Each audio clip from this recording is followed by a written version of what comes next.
Terus kadang dia mintanya ketan putih doang gitu. Pokoknya selama proses kehamilan tuh hal-hal yang magis tuh ya, itu pasti dia kerjain semuanya.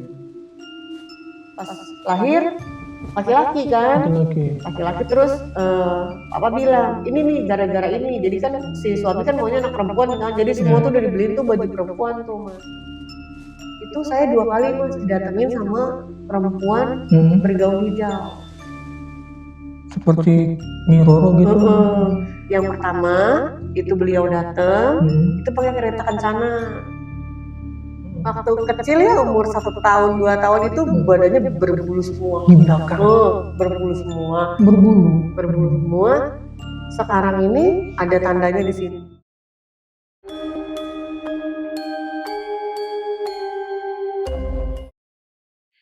Assalamualaikum warahmatullahi wabarakatuh. Salam sejahtera buat kita semua. Berjumpa dengan saya Puji Setio di Lautan Mistis. Pada kali ini kita sudah kedatangan seorang narasumber yang akan bercerita tentang pengalaman mistisnya sewaktu beliau hamil anak yang kedua. Nah, konon katanya dalam saat hamil itu beliau mengalami suatu peristiwa-peristiwa yang membuat bulu kuduknya berdiri. Kayak apa keseruan ceritanya? Yuk langsung aja kita temuin narasumber kita kali ini. Assalamualaikum Mbak. Waalaikumsalam mas. Ya, Mbak Ita ya? Iya. Ya, dari Cilincing? Iya. Macet enggak ya? Macet, kontainernya parah sih. Oh gitu ya. Mau lebaran. Ini kayaknya lagi pilek nih.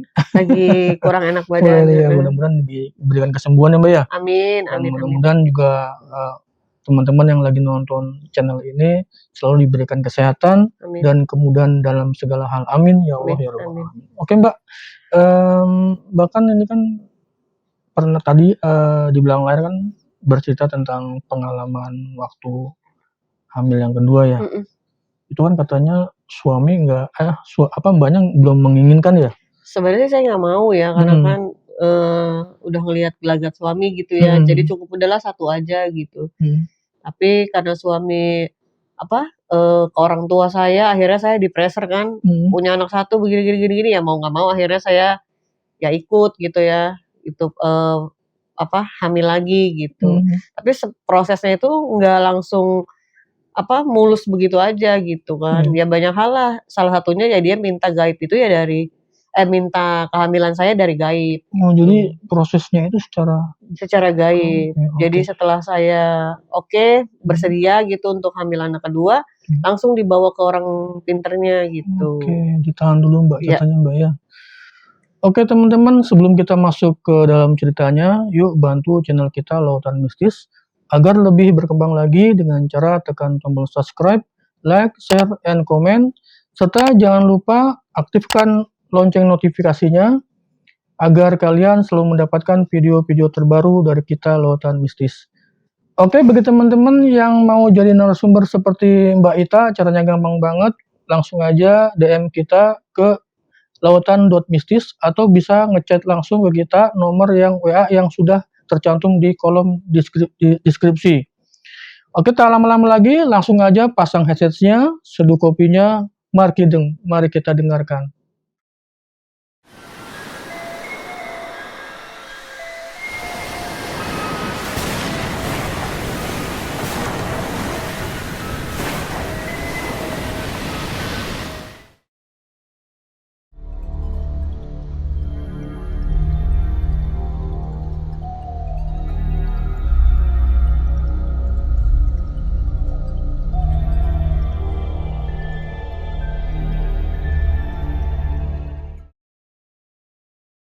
Oke Mbak, ceritanya tuh dari tahun berapa Mbak? Monggo silakan.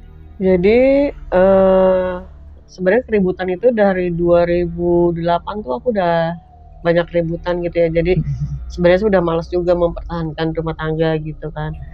Tapi karena desakan orang tua ya jadi ya udahlah gitu kan, aku jalanin aja rumah tangga tuh ya cuma sekedar menjalani tugas sebagai seorang istri gitu doang ya. Terus suami tuh minta untuk hamil lagi gitu kan. Ya aku sangat keberatan karena tabiatnya beliau gitu kan. Jadi ya aku pikir pada saat itu udahlah cukup 1 aja. Kalaupun nanti terjadi sesuatu dengan rumah tangga ini ya aku cuma punya 1 gitu. Ternyata beliau nggak begitu aja nyerah gitu, minta akhirnya ngomong ke orang tua.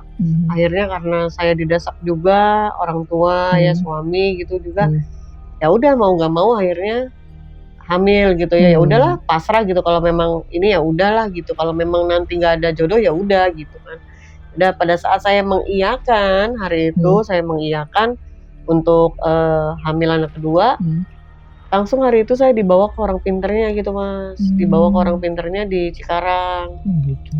Jadi saya dibawa ke sana, ditemukan dengan orang pinternya. Kebetulan kan itu bukan kali pertama ya saya ke sana gitu kan. Sebenarnya sih hati udah bertentangan gitu ya, cuman karena beliau galak gitu ya, saya juga takut, jadi ya udahlah saya ikutin gitu. Sampai di sana ngobrol-ngobrol, terus saya disuruh masuk ke ruangan khususnya Pak Wali itu gitu ya. Jadi di dalam ruangan kamarnya itu ada semacam makam kecil gitu ya, yang ditutupin sama kain putih. Nah, si Pak Walinya duduk nih sampingnya gitu. Jadi satu orang setiap pasien masuknya beda-beda, ditutup hordengnya gitu kan. Jadi ada waktu-waktu dia di dalam, orang lain nggak dengar gitu. Jadi pada saat aku masuk bersama suamiku pada saat itu ditanya kan, terus suamiku bilang dia sudah berkenan untuk hamil lagi gitu kan. Oh ya udah, berarti udah oke nih gitu kan. Udah gitu. Jadi ya kayak kita ke dokter gitu Mas. Jadi kayak kita ke dokter konsultasi, dikasih obat gitu kan. Jadi ya sama gitu, kita datang masuk bilang oke mau hamil, dia bikinin saya rajah gitu dari tulisan Arab, tintanya merah, terus digunting, dimasukin di botol air minum tuh, di botol air minum itu untuk minumnya, kemudian dibikinin lagi untuk yang besarnya untuk mandi. Jadi setiap mandi itu dicampur gitu. Nah setelah itu saya pulang ke rumah, dapat berapa hari kemudian setelah saya dari situ, 2-3 hari kemudian setelah saya dapat dari beliau, itu saya sering sekali mulai sering sekali mimpi bersetubuh dengan hal-hal gitu, hal gaib gitu. Jadi ada sosok hitam berbulu gitu ya. Terus saya sebelum itu saya nggak pernah yang namanya merasakan mimpi-mimpi seperti itu tuh, nggak pernah sekalipun gitu. Nah setelah itu, setelah saya dari sana untuk program hamil itu saya mulai sering tuh, mulai sering mimpi gitu sampai akhirnya positif hamil kan.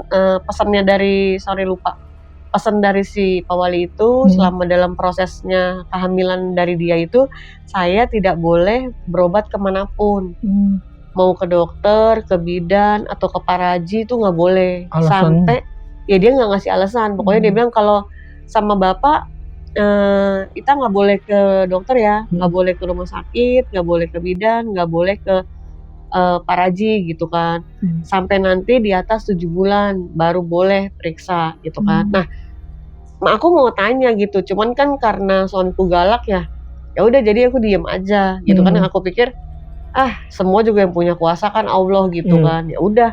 Nah setelah itu kan yang tadi aku balik lagi cerita, setelah positif hamil cuman bisa beli test pack untuk mengetahui hamil atau enggak, tapi nggak boleh ke dokter atau bidan gitu kan. Udah ngasih tahu ke dia, terus dia suamiku nelpon ke Pak Walinya, ke yang punya raga tuh kan ada namanya ya, Pak S gitu misalkan. Pak S nih Ita udah positif gitu kan. Nah suamiku langsung abis nelpon ke sana sendiri, tapi aku nggak diajak.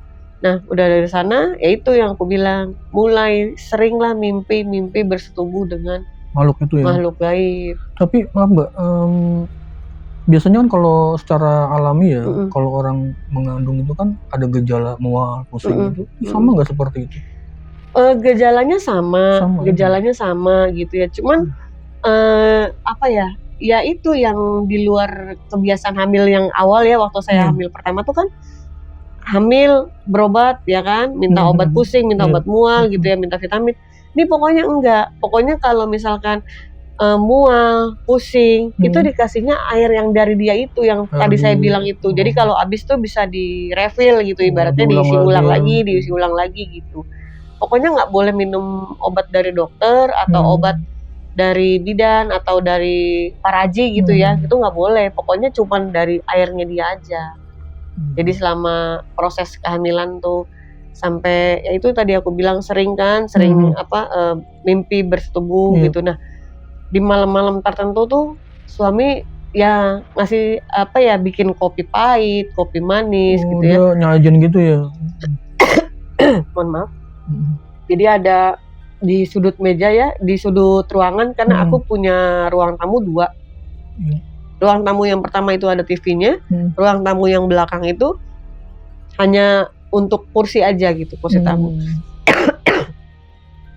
Jadi yang di sana yang ditaruh untuk, jadi ada nampan kecil, isinya air putih, susu, kopi gitu ya, teh manis, teh pahit, ada rokoknya, ada menyannya, ada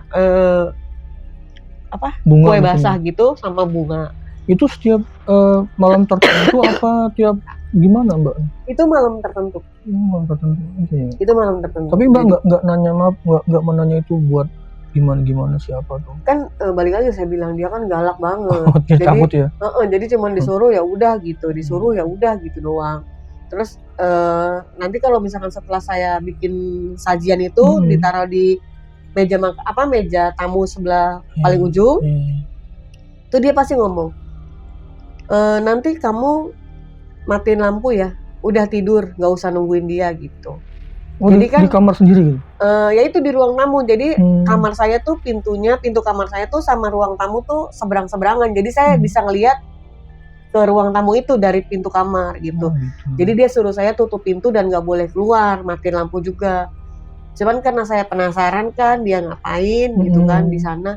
Tuh kalau saya ngintip tuh dia suka kayak lagi ngobrol sama orang lain gitu, ngobrol sama seseorang di sana gitu. Dan rokok tuh dia nyalain 2, rokoknya yang dipegang 1, rokok yang di tempat sajennya itu dinyalain, gudang garam merah ya kalau nggak salah tuh, saya suka beli tuh gitu. Jadi dinyalain tuh rokok, jadi dia kayak orang lagi ngobrol gimana gitu Mas gitu kan.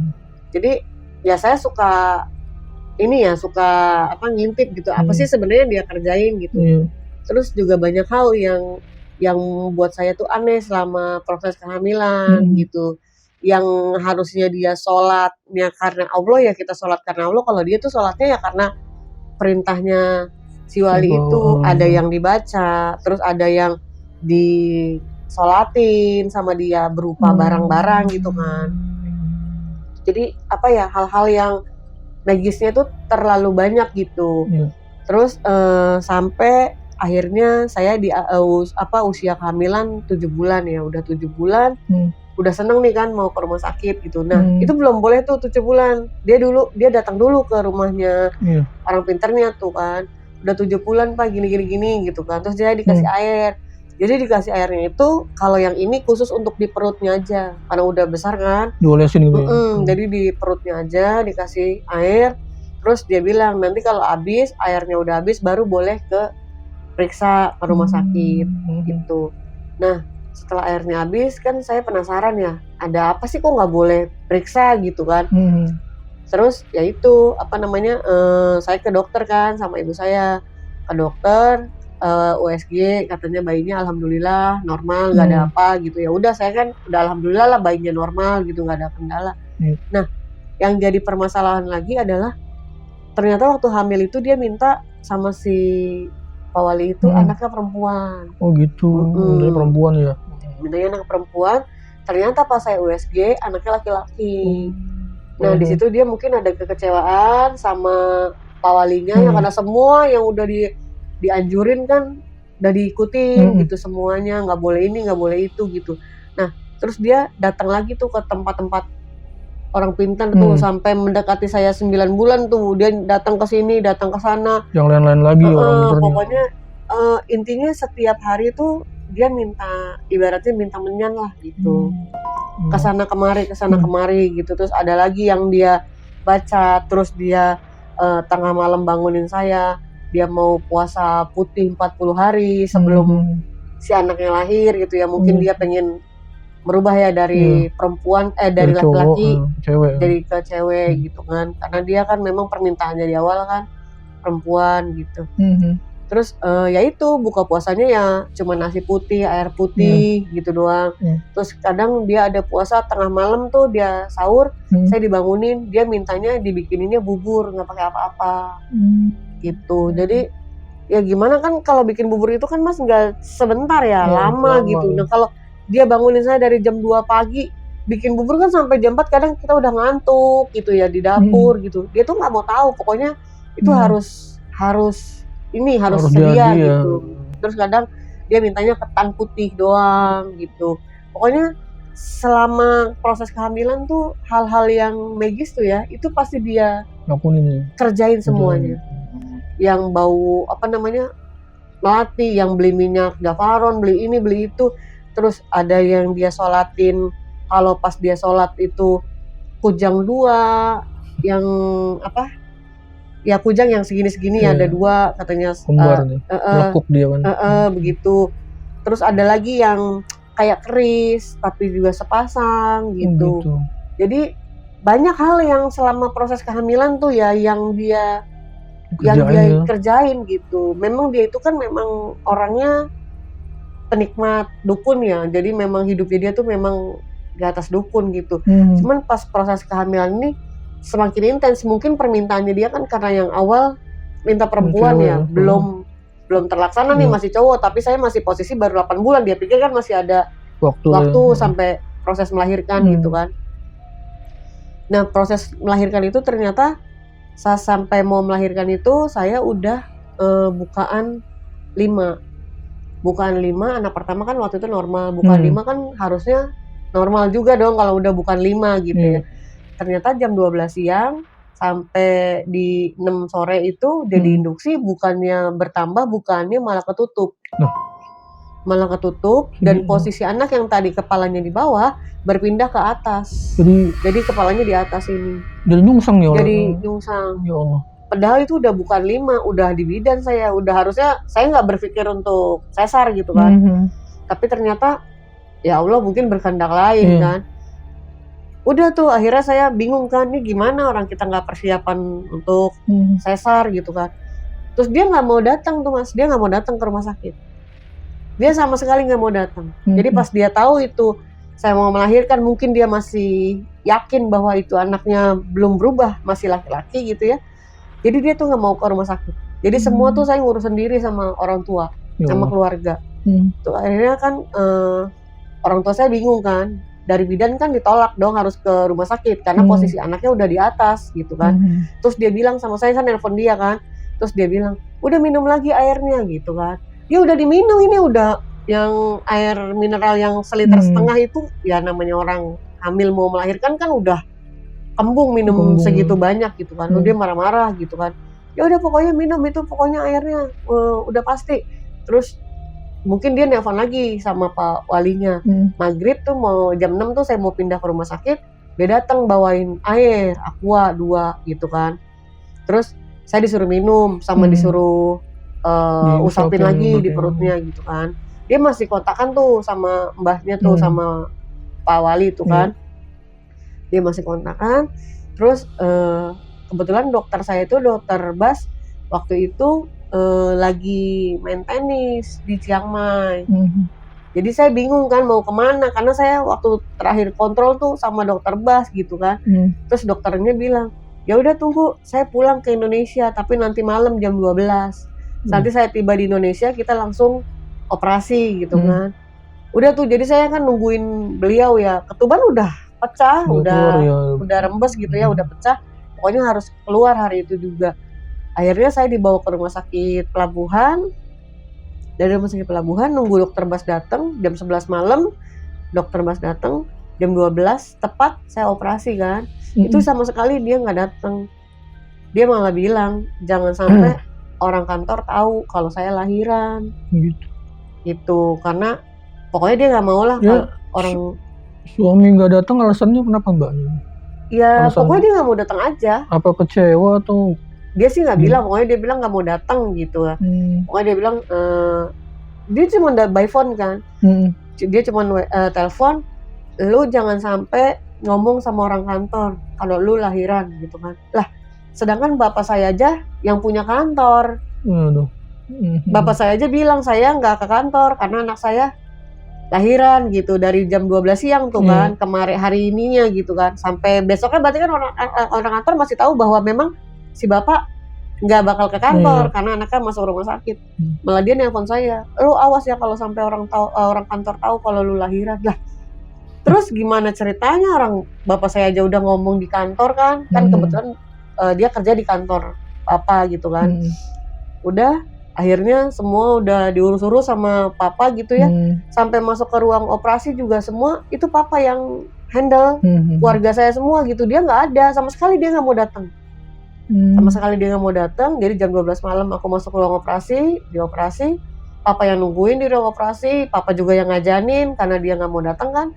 Pas lahir laki-laki kan, laki-laki terus papa bilang ini nih gara-gara ini. Jadi kan si suami kan maunya anak perempuan kan, jadi semua tuh udah dibeliin tuh baju perempuan tuh mas.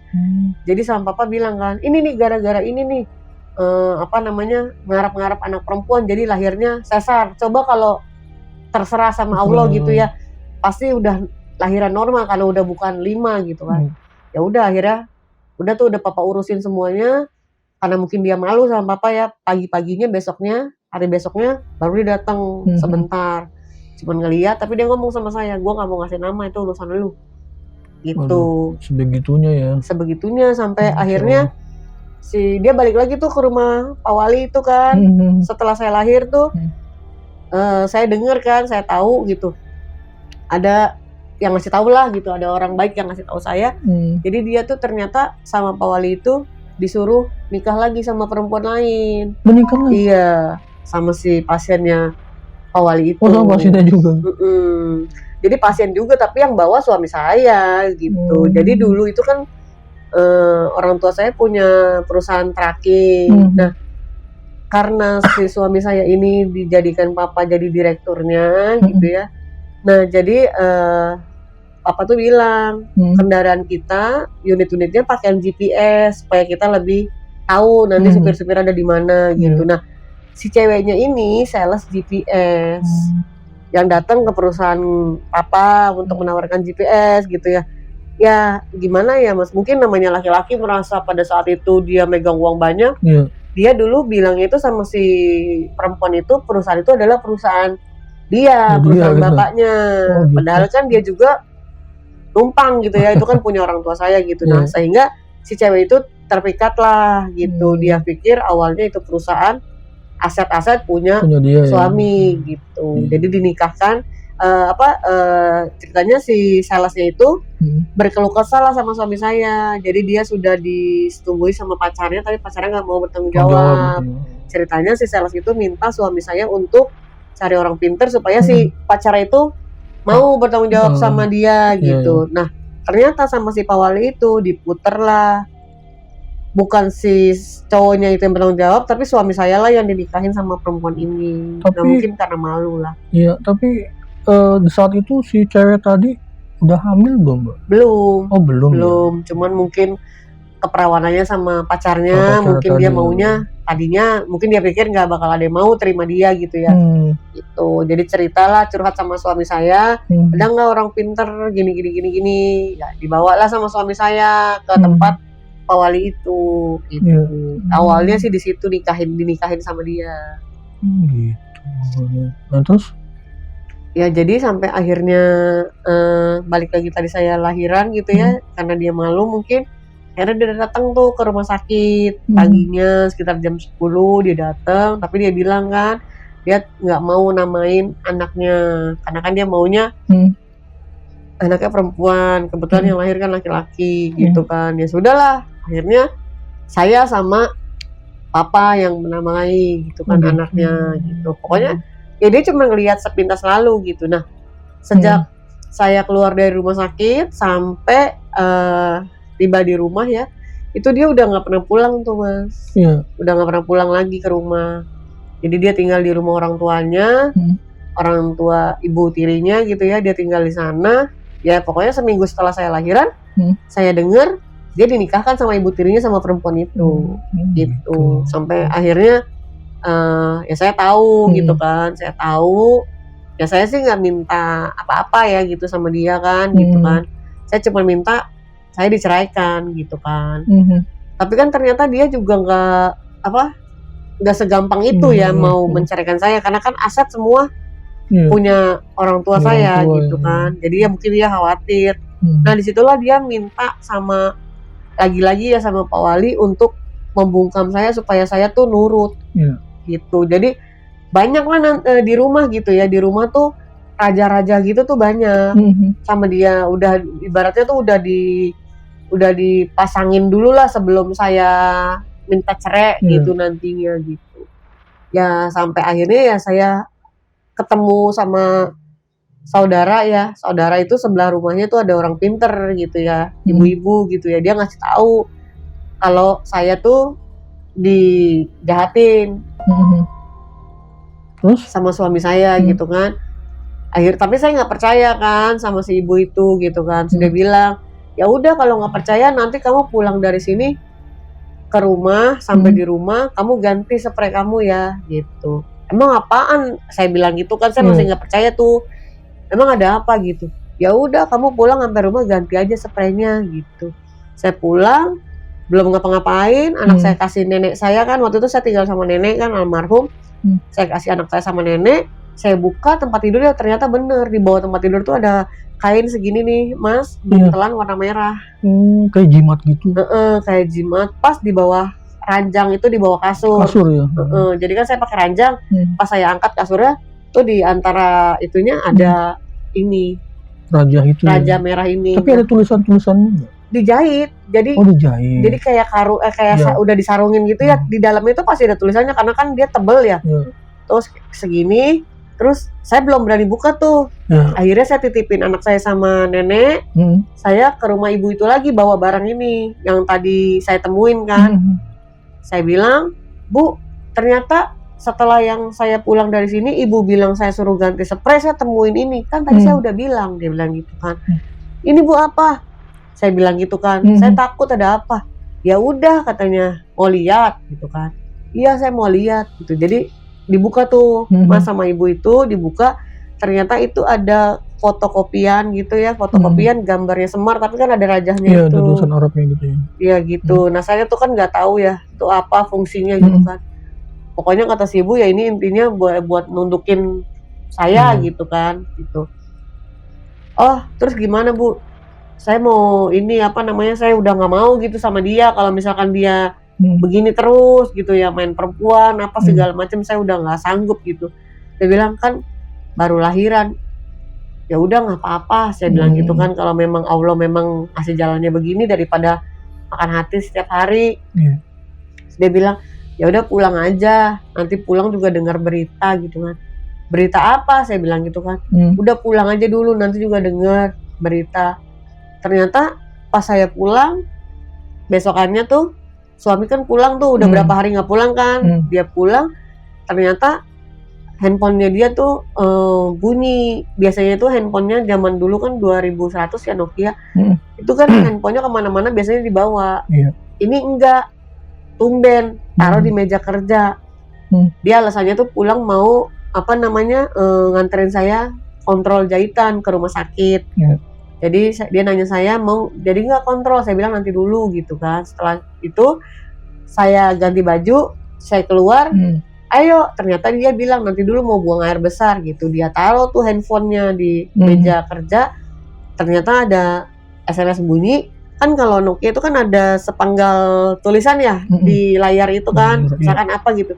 Saya cuma baca yang doang, yang nanti aku duluan gitu doang. Terus saya nanya dong sama dia, ini apa gitu kan. Oh ada ini, itu dia marah. Saya diseret dari garasi sampai ke kamar, saya dipukulin. Sampai hancur lah semua muka gitu. Pokoknya itu saya masih jahitan sesar tuh masih dilakban sama plastik. Ya mungkin kalau teman-teman tahu ya, kalau yang udah masih di plester pakai plastik kan berarti masih belum boleh kena air. Belum kering lah ya. Iya, belum kena air, belum boleh kena air gitu ya. Itu sama dia kan dia tinggi besar ya. Itu ukuran celananya ya waktu itu kalau nggak salah 36 38. Jadi beratnya sekitar 90 ke atas lah. Bisa dibayangin gitu sama badan saya, dia duduk di atas badan saya, terus saya ditampolin gini-gini. Dipukulin. Saya ditampolin, terus rambut saya kan panjang segini, terus rambut saya ditarik, saya diantupin ke dinding, Ya jadi Allah. saya jadi bengkak, pelipis pecah. Terus kebetulan pada saat itu kan saya pakai behel ya, jadi kawat behel tuh udah kelancipnya dari sini. Ya Allah. Gitu, jadi udah hancur-hancuran lah, semua berdarah-darah. Terus udah tuh saya ngomong sama dia, udah puasin maunya apa. Pokoknya hari ini adalah hari terakhir gitu. Kalaupun saya di hati ngomong, kalaupun saya hari ini meninggal, ya mungkin memang ajal saya di sini gitu kan. Udah saya udah pasrah. Bayi saya tuh dipegang sama nenek kan di depan, sama anak saya yang nomor 1 kan. Terus udah tuh, udah hancur semuanya, saya udah babak belur pokoknya. Terus dia keluar kamar, terus saya bilang, sebelum kamu keluar, kamu ambil dulu barang yang berharga yang di sini, yang di kamar, yang menurut kamu itu adalah hak kamu, silakan bawa. Apapun itu kamu mau bawa, itu merasa hak kamu, silakan bawa. Tapi setelah itu jangan pernah nginjekin kaki di sini, karena ini adalah rumah saya. Iya. Karena semua yang dibawa semua pun itu semua aset saya dong, orang dari orang tua. Sebenarnya kalau dia malu, dia nggak mungkin bawa satu pun. Tapi semuanya dikosongin sama dia. Diambil semua gitu. Semuanya diambil. Silakan. Sampai motor kan, kebetulan waktu itu kita punya motor 3, dibawa 2, silakan. Saya nggak minta gitu. Saya juga nggak menahan dia untuk tinggalin gitu, enggak. Silakan. Aset-aset, misalkan ada uang, ada perhiasan mau dibawa, silakan. Ambil semuanya.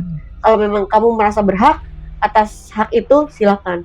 Yang penting saya waktu itu pinginnya dia keluar gitu. Ya itu, tapi mas setelah itu ya saya begitu bencinya sama dia kan, karena saya udah dipukul, saya udah dianiaya segala macam, saya sakit hati, dia menikah lagi sama perempuan lain. Itu tiba-tiba, saya ngomong merinding. Dapat 1 atau 2 bulan setelah peristiwa itu, tiba-tiba saya berbalik mengejar dia. Wah, jadi tergila-gila gitu ya. Di hati, di pikiran, di mata, semua cuma ada dia. Sampai yang tadi saya minta cerai, saya rela jadi istri kedua demi saya nggak lepas dari dia. Waduh. Jadi berbalik gitu. Pokoknya saya jadi cinta mati. Jadi yang tadinya karena dia cerai sama saya kan, aset udah diambilin dong sama orang tua saya. Sehingga dia nggak punya apa-apa dong. Yang tadi dia kerja di kantor papa saya pun akhirnya dia pecat dong. Orang dia juga udah menyakiti saya gitu kan. Sampai dia nggak punya apa-apa. Sampai dia balik lagi akhirnya jadi supir taksi, mas. Balik lagi sampai jadi supir taksi, balik ke setelan awal ya. Itu kan dulu dia bayar apa namanya, setoran itu sehari 200.000. Itu setiap hari di rumah saya itu saya yang bayarin setorannya 200.000. Jadi saya begitu cintanya sama dia. Ya. Bisa berbalik gitu. Itu lagi Mbak dalam keadaan berbalik seperti itu menjadi nggak mau cerai itu keadaan sadar apa memang? Ya bagaimana Mbak? Sadar ya, cuman sadar ya? Hati kenapa tiba-tiba yang tadinya saya bulatnya tuh jijik, benci gitu ya. Pokoknya saya nggak mau urusan sama beliau gitu. Terus tiba-tiba di hati, gimana sih mas, kayak orang jatuh cinta. Di otak, di hati, di pikiran dia aja. Pokoknya di hati tuh nyebutnya dia dong. Saya mikir dong. Setelah saya udah melakukan itu ya, maksudnya saya udah ngemis sama dia, saya udah bilang, udah nggak apa-apa lah, gue jadi istri kedua, nggak apa-apa. Saya itu udah terucap dari mulut saya ke dia, udah terucap. Tapi akhirnya ada masa dimana pada saat malam setelah saya selesai sholat ya, saya pasrah gitu sama Allah. Terus saya berpikir gitu dalam hati, apa iya sih ini yang dibilang namanya cinta sesungguhnya gitu kan? Tapi kok kayaknya nggak sesuai gitu ya dengan hati kecil gitu kan. Balik lagi saya pasrahin gitu kan, kalau memang benar ini dari Allah ya saya akan terima gitu. Mungkin memang jalan saya harus jadi punya istri jadi istri kedua gitu kan. Tapi dilalahnya saya berobat ke ibu yang tadi saya bilang. Saya minta tolong diliatin Bu, ada apa. Saya merasa kok ada yang nggak wajar gitu. Kok saya setelah saya disakitin, setelah saya udah ngomong saya benci, saya minta cerai dan lain sebagainya, kok saya mengemis di kakinya dia untuk mau jadi istri kedua gitu. Si ibu ketawa, gak segampang itu dia mau ngelepas kamu, dia bilang gitu. Mau dukun di ujung dunia pun gak bakalan dia ngelepasin kamu jadi istrinya dia. Dan itu terjadi mas sampai sekarang. Secara negara saya belum dicerai sama dia, karena dia gak mau cerai saya. Jadi belum dicerai? Belum. Saya misah itu dari 2009 anak saya lahir sampai detik ini dia nggak mau menyeraikan saya. Tapi ntar dulu, kalau tidur itu pulang tuh kemana suami? Ke rumah ibu tirinya? Nggak ke rumah istrinya? Enggak. Oh gitu. Ke Jadi rumah nggak, ibu tirinya. udah berapa lama nggak, maksudnya nggak komunikasi gitu, Mbak? Sekarang ini? Iya, semenjak cerai itu. Saya nggak pernah komunikasi dari saya cerai. Sampai sekarang? Terus nggak memberikan nafkah lahir batin? Enggak. Tuh hukumnya sudah cerai ya tuh. Iya kan, tapi menurutnya dia kan secara agama saya udah 3 bulan 10 hari saya nggak ikhlas, saya udah bisa setahun lebih udah cerai. Tapi secara negara kan saya bilang secara negara saya masih sah istrinya dia karena dia belum cabut. Saya 2 kali masukin gugatan, itu 2 kalinya sama dia ditutup. Nah terakhir kemarin tuh saya masukin melalui pengacara. Jadi pengacara saya majuinnya sebagai gugatan cerai goib. Iya. Gitu. Jadi saya baru tahu gitu kan cerai goib. Jadi yang entah dianya diantah berantah mana. 2 kali sidang, yang terakhir nanti ada orang tua saya sebagai saksi, itu bisa putus. Tapi belum sidang ya? Belum. Sama sekali belum, pertama juga belum sidang pertama kali gitu. Jadi udah di pengadilan juga saya udah masukin bukan cuma 1 kali 2 kali. Jadi memang dia dianulir sama dia, udah memang.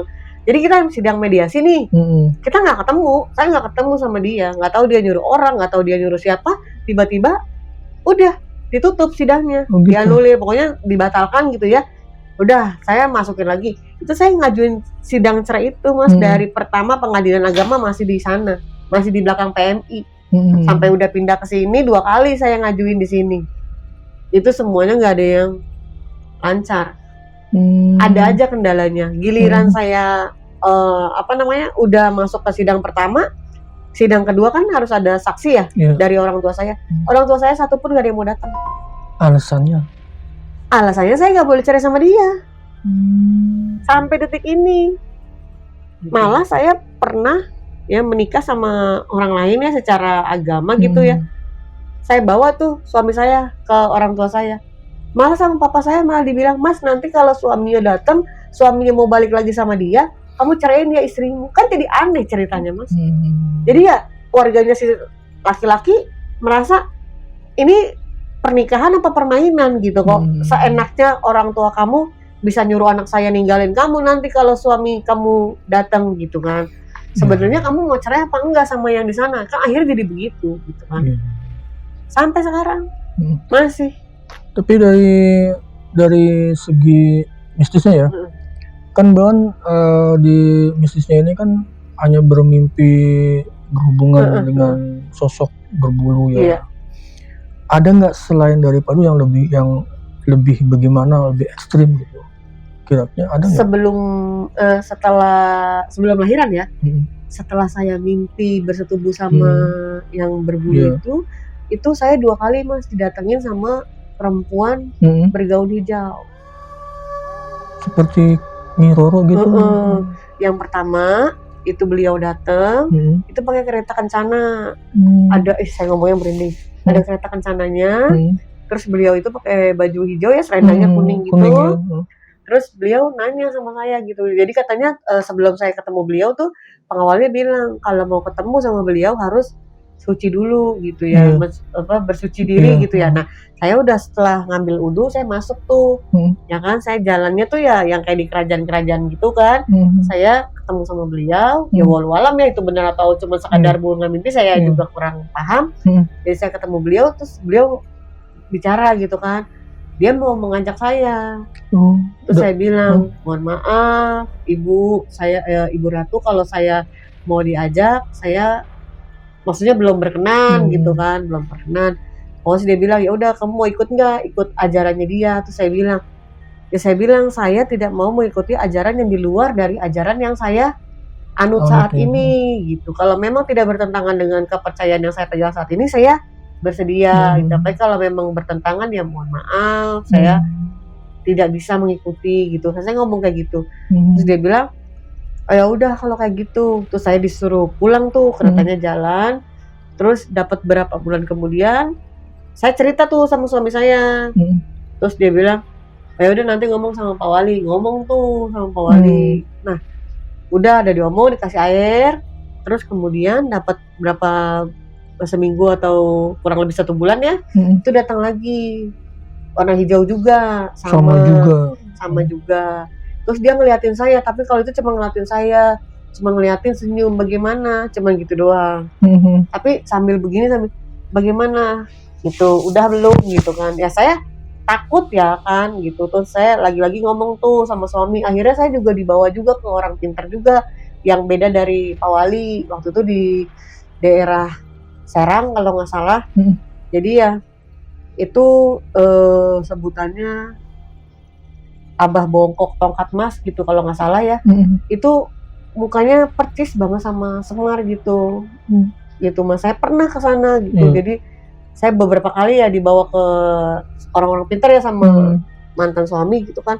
Nah di situ saya disuruh tengah malam tuh dimandiin di sumur. Sumur itu dia adanya di tengah sawah gitu. Jadi saya dibandingin ke sana 2 kali gitu kan.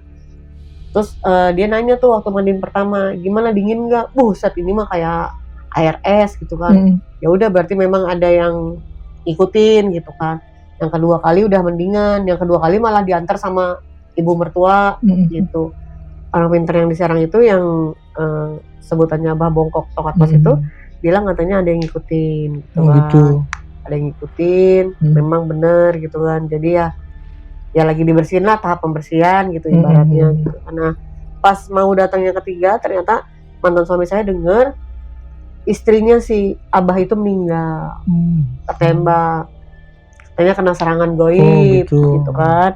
Terus kata suami bilang, wah udah deh jangan ke sana, istrinya aja baru kena, ntar kena ke kita gitu ya gitu kan, karena baru kena serangan goib gitu kan.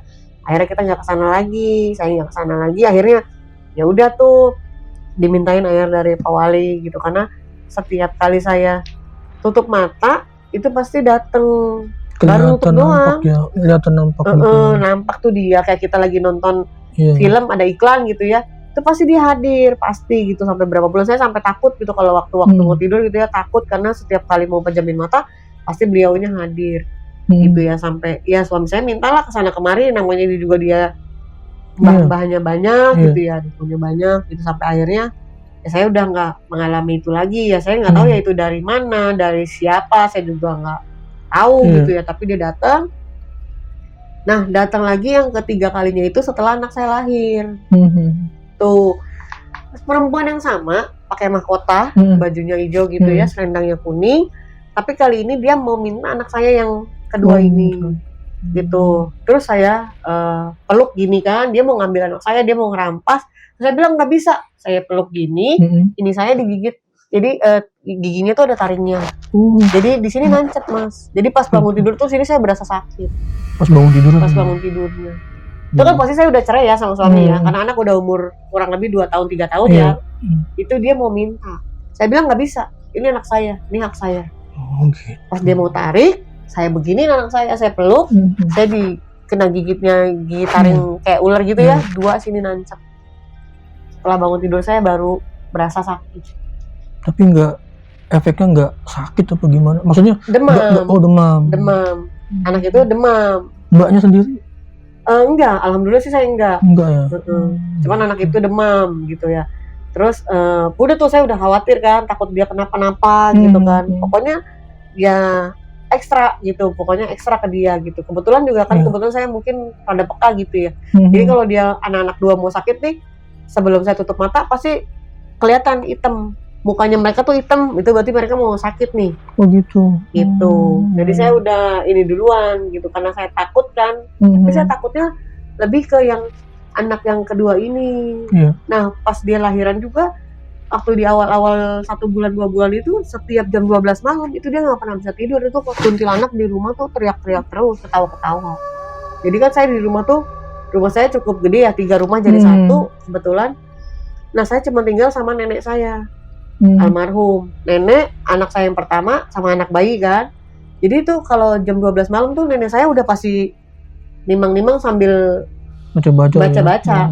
Itu udah pasti nangis sampai nanti lewat jam 2, jam 3. Itu udah pasti. Baru selesai. Jadi kita gantian, baru kita gantian. ntar nenek saya dulu, ntar dia udah duduk capek, saya gendong gantian. Oh nangis nggak mau berhenti tuh mas. Gitu. Yang klimaksnya itu yang tadi saya bilang yang umur 2 tahun 3 tahun itu yang akhirnya saya yang kena gigit itu ya. Tapi sekarang udah nggak seperti alhamdulillah sih. Ya? Iya alhamdulillah. Nah terus ini masih lanjut? Enggak, udah cukup ya. Jadi gini, ceritanya sebenarnya ini buat pelajaran ya teman-teman ya. Jadi di sini kita mengambil pelajaran bahwa kita ingin hamil atau ingin apa, mintalah hanya kepada Allah. Boleh bersyariat tapi kan harus yang istilahnya disyariatkan ya, yang syar'i lah. Nah yang kalau saya tahu gini Mbak, yang saya pengen tanyakan gini. Sewaktu Mbak waktu dipukul-pukulin nih sama suami, mantan apa suami nih? Mantan ya, dipukul-pukulin. Itu ada orang nggak yang lihat apa, nenek atau tetangga? Mbak nggak teriak apa bagaimana Mbak? Lagi waktu kan saya diseretnya dimasukin kamar, dikunci. Nah jadi nenek saya sama anak saya tuh berdua kan, anak saya yang umur 6 tahun sama yang bayi digendong di depan pintu kamar, cuma teriak manggil nama saya, ngetok-ngetok pintu. Sama manggil nama suami saya, maksudnya supaya berhenti ya. Gitu. Ya namanya nenek-nenek juga kan nggak bisa ngapa-ngapain dia. Tapi dia nggak berteriak sih, tetangga enggak. Gitu, cuman pas saya keluar dia ngelihat saya udah hancur. Ya. Baru gini, mantan suami ini kan kenapa sih pengennya cewek itu, alasannya bagaimana Mbak? Ya nggak tahu sih, ya dia sih awalnya bilang pengen anak cewek, kalau dia sakit pengen ada yang ngurus gitu, pengen gitu. Ada anaknya lah gitu, ada cewek gitu sih. Gitu ya nggak tahu ya kalau lebih dari itu dia punya niat apa, saya nggak tahu karena kan dia memang hobinya dukun kan, mungkin diajarin sama salah satu dukunnya harus punya anak perempuan, mungkin kan saya juga nggak paham sih. Yang terakhir ini dalam keadaan kondisi terjaga atau setengah sadar atau dalam mimpi Mbak ketemu sosok seperti Nyi Roro Kidul ini, itu dalam keadaan terjaga atau mimpi atau setengah sadar Mbak? Awal kita baru mau tidur gimana sih Mas? Oh jam merem gini ya? Pas awal kita mau tidur kan lagi antara ngantuk sama sadar ya. Iya, masih kedengeran suara tapi mata udah hilang gitu ya. Itu namanya alam bawah sadar. Itu biasanya benar. Jadi yang kalau saya lihat itu memang sebenarnya bukan Nyi Roro Kidul Mbak. Bukan. Jadi di sini ada 70.000 jin yang menyerupai beliau. Sebenarnya beliau itu sosok yang baik hati lah. Dan yang Mbak Tay ceritakan tadi katanya si sosok itu pengen ngambil ya, mengambil anak Mbak ya di saat usia berapa? Kalau nggak salah 2 tahun ya. Itu kan mau diambil, terus Mbak digigit. Nah logikanya kalau Ibu Ratu itu nggak seperti itu, gitu. Itu kalau menurut saya sih itu siluman yang menyerupai. Dan kenapa mereka itu pengen ngambil ya? Mbak belum kepikiran ada apa sih kok mereka mengambil anak saya nih gitu ya? Sebagai gini, anak Mbak itu kan sebenarnya titipan dari golongan mereka gitu loh. Ngerti nggak maksudnya? Iya. Jadi, paham. Ada titisannya. Betul. Jadi si dukun ini, si Parnom ini buat perantara untuk memasukkan sesuatu titipan dari mereka gaib ini ke tubuh. Jadi dia berhak ngambil lagi. Jadi sehingga mereka, ayo saya ambilnya gitu kan. Sebenarnya seperti itu. Nah di sini memang kuasanya Allah, jadi mereka nggak bisa mengambil.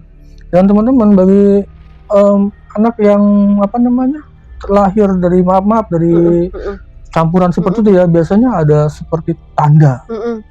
Seperti tanda ntar tuh bulu lebat atau apa yang nggak biasanya. Ini kalau ada di apanya? Bener ada. Waktu kecil ya umur 1 tahun 2 tahun itu badannya berbulu semua. Di belakang. Berbulu semua. Berbulu semua.